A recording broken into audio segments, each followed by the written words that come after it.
Salut à tous et bienvenue sur ValetPL Lorcana FR, j'espère que vous allez bien. On se retrouve aujourd'hui pour parler d'un sujet qui anime le monde du TCG et qui anime Internet, la rupture de stock sur le chapitre 2 de Lorcana. Je vais essayer de vous apporter toutes les connaissances que j'ai liées au monde du TCG, les infos qu'on peut avoir de la part de Ravensburger sur ces ruptures de stock là, et essayer aussi de désamorcer quelques-unes des théories du complot que je peux lire à droite à gauche sur Internet. Et puis en fin de vidéo, je vais essayer de faire le plus rapidement possible, bien évidemment. Je vous apporterai quelques solutions pour quand même être capable de jouer, de s'amuser et de profiter un petit peu de l'Orcana. Avant toute chose, n'hésitez pas à anticiper la confiance et à laisser votre meilleur pouce bleu, à dérouler l'espace commentaire pour partager votre avis, évidemment, et puis nous rejoindre sur nos différents réseaux sociaux, que ce soit Twitch pour nous voir en live directement ou alors sur les autres chaînes YouTube si vous aimez les autres TCG, bien évidemment. Petit rappel des faits, le 18 octobre, quand les précommandes ont été ouvertes sur les sites spécialisés et revendeurs TCG, à partir du moment où les précommandes ont été ouvertes, le stock a disparu instantanément. Pour mon exemple, à 16h30, j'ai reçu le mail chez Playin, qui est notre sponsor, notre partenaire. Je suis allé donc du coup directement à 16h30 pour précommander du Lorcana. À 16h32, il n'y avait plus aucune disponibilité, tout est parti instantanément.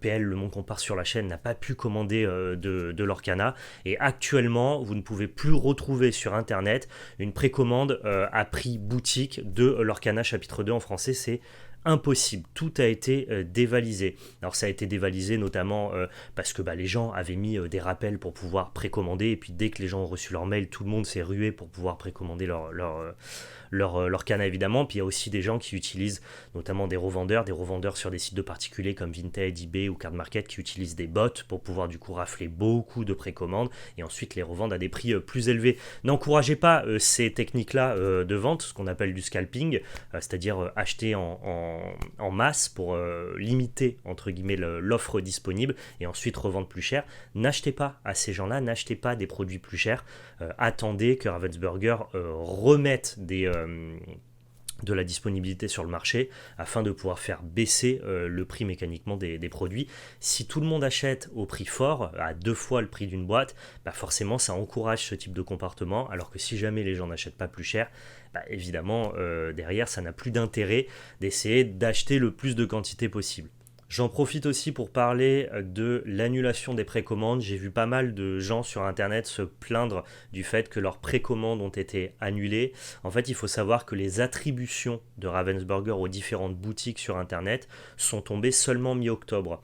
Donc théoriquement, les boutiques qui sont sérieuses et qui savent très très bien que leurs attributions vont pas être aussi importantes que ce qu'elles aimeraient avoir, parce que forcément le produit est limité, on y reviendra plus tard, et bien dans ce cas-là, elles ont attendu mi-octobre pour ouvrir leur précommande et donc seulement mettre en précommande les disponibilités qui leur ont été attribuées par Ravensburger. Donc faites attention sur vos précommandes, regardez si jamais les gros sites ont aussi mis à jour leurs précommandes. Là pour le coup les attributions et les quantités ne tombaient que mi-octobre, donc tous ceux qui ont passé des précommandes avant, forcément quand tu as demandé, je donne un exemple, 300 boîtes et que tu n'en reçois que 30, tu as 270 précommandes à rembourser derrière, et c'est un peu problématique.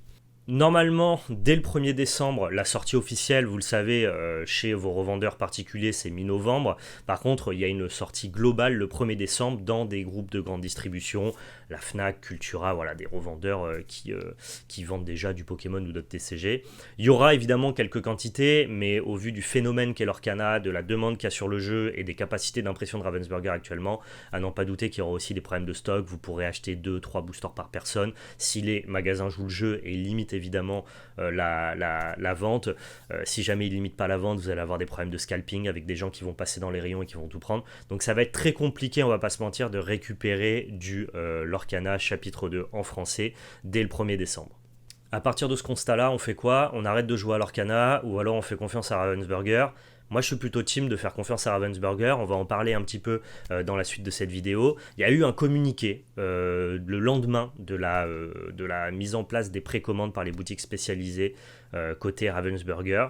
Ils ont évidemment vu la pénurie, ils ont vu les problèmes de stock instantanés, le fait que l'internet français a été dévalisé et qu'il n'y a plus aucun produit disponible, de la même manière que ça avait été le cas notamment pour le chapitre 1. Ils sont conscients de ces problèmes de stock, de ces problématiques-là, et ils ont communiqué sur un reprint à l'identique du premier set, ça on le savait déjà, mais aussi du second set début 2024. Donc si jamais ils remettent de la disponibilité des quantités sur le marché, et bien dans ce cas-là, mécaniquement, l'offre va se calquer sur la demande et faire baisser naturellement les prix. Donc si vous n'avez pas eu du chapitre 2 actuellement, plutôt que d'acheter vos boîtes 2 fois le prix sur eBay ou sur Vinted, moi je vous encourage à plutôt attendre le restock, le reprint de Ravensburger début janvier pour vous procurer du produit à bon prix. On verra qu'il y a d'autres manières de jouer actuellement à l'Orcana, parce que je comprends qu'il y a des gens qui n'ont pas envie d'attendre, mais ça on en parlera un peu plus tard.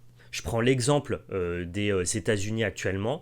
Le chapitre 1 a été reprint en masse à partir du mois d'octobre, et si jamais vous allez aux États-Unis et que vous voulez du Lorcana en anglais, eh bien il y en a plein les rayons, il n'y a plus de problème de stock et de disponibilité, il n'y a plus d'achat-revente avec énorme marge de la part des particuliers, vous avez accès à du Lorcana aux États-Unis. Un autre truc que je vois énormément circuler sur internet et dont on vient me parler régulièrement en live, c'est des questions auxquelles j'ai déjà répondu, mais pour tous ceux qui passent pas sur Twitch, je vais aborder le sujet une bonne fois pour toutes.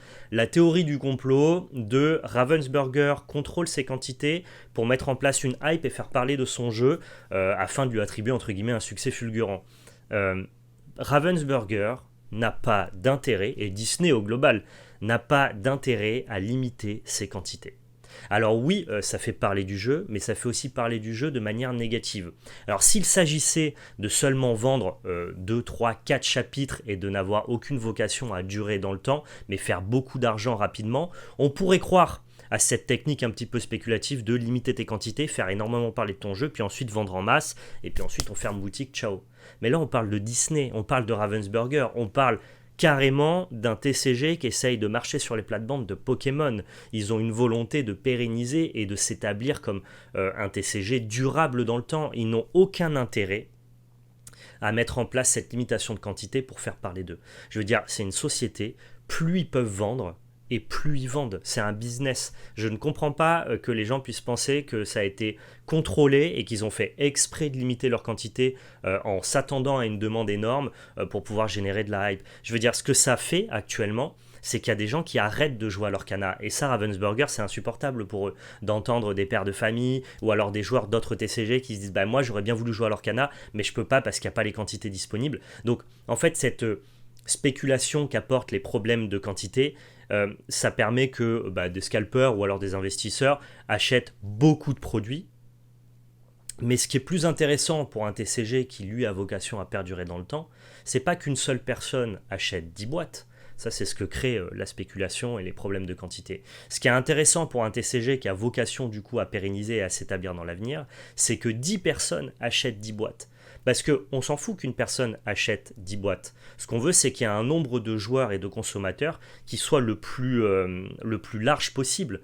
Alors oui, vous me direz, dans tous les cas, Ravensburger vend 10 boîtes. Que ce soit 10 personnes qui achètent 10 boîtes ou une personne qui en achète 10, pour Ravensburger, c'est la même chose. Oui, à court terme, mais pas du tout à long terme. Si tu veux que ta player base soit la plus large possible et si tu as volonté de t'établir dans le temps, tout ce phénomène de limitation des quantités actuellement chez Ravensburger n'est pas du tout à leur avantage. Les gens se demandent pourquoi, au vu du succès du set 1, le set 2 a été aussi limité dans ses quantités et s'est retrouvé instantanément en rupture de stock.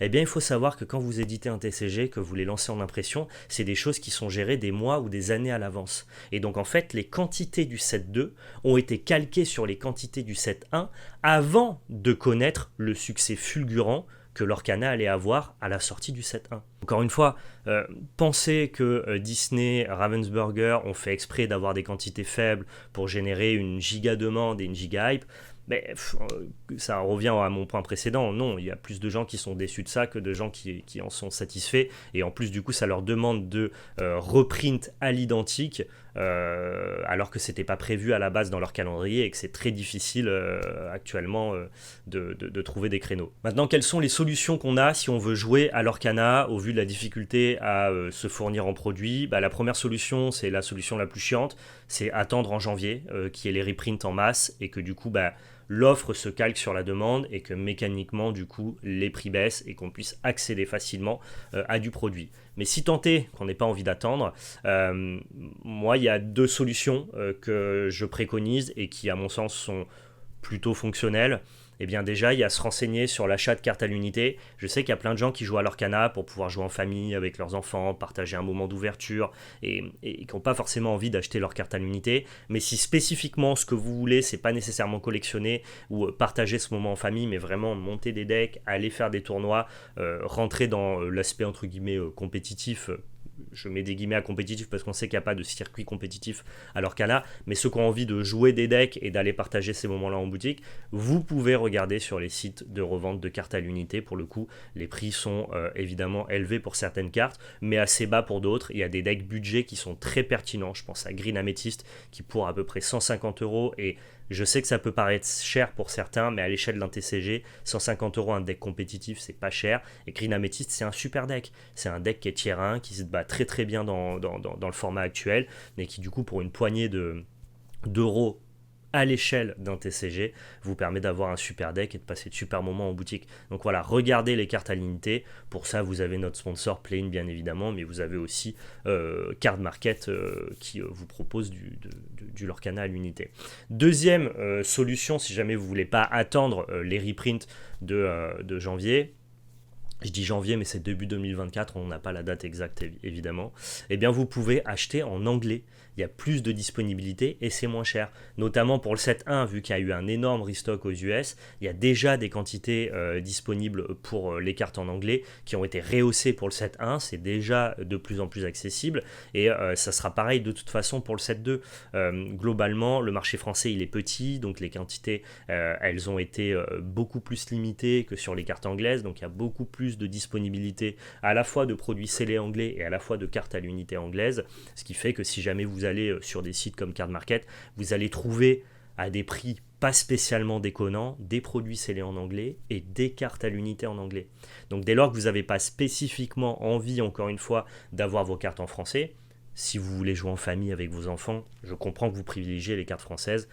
Dans ce cas-là, il faudra attendre les reprints, ça, j'ai pas de solution pour vous.